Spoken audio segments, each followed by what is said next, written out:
I was looking for a piano for my daughter, wanting to support her passion for music.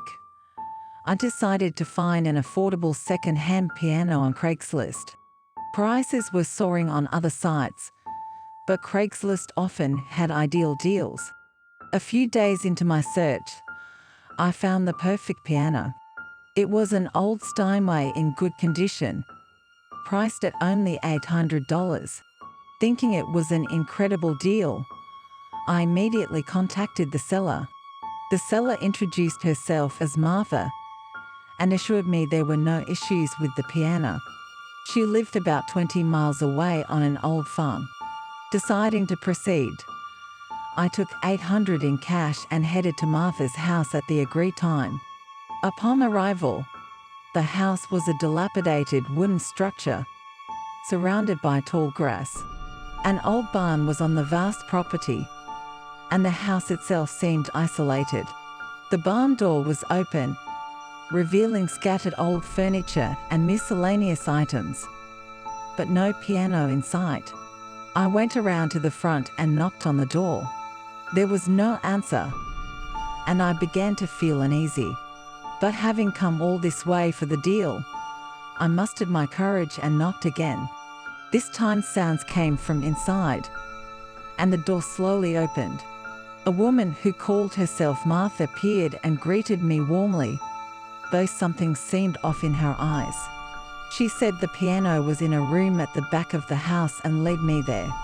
As we walked, the portraits on the walls gradually became older and more sinister. Entering the room, indeed there was a Steinway piano, but something shocking was placed next to it. Next to the piano stood a human-sized doll. Upon closer inspection, it wasn't a doll at all, but a taxidermied human. Its expression was twisted in terror, resembling a perpetually frozen performer. I stiffened in horror, turning back to Martha, who was no longer the smiling woman she appeared to be. Her eyes were filled with madness, and she clutched a blunt weapon in her hand. "I wanted a new exhibit," she said coldly. Desperately, I ran out, jumped into my car and floored the accelerator. As I left, I heard the sound of the old barn door closing behind me. Shaking, I arrived home, pondering whether to call the police but realizing I had no evidence. I never imagined that searching for a piano and finding a deal on Craigslist could turn into such a nightmare. Days passed, and I gradually began to recover from the incident. However, the experience left a deep scar in my heart, and every time I saw Craigslist, anxiety resurfaced. I only told my daughter that I hadn't found a piano. While still wishing to support her musical passion, this ordeal taught me a valuable lesson.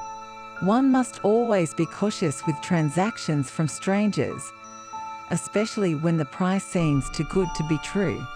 Eventually, I bought a beautiful piano from a local music school.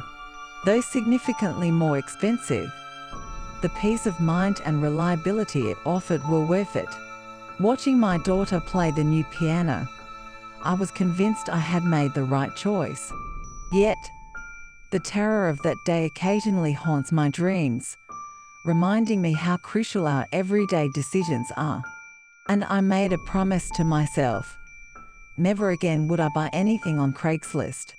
Safety is paramount, and to protect my family, no price is too high.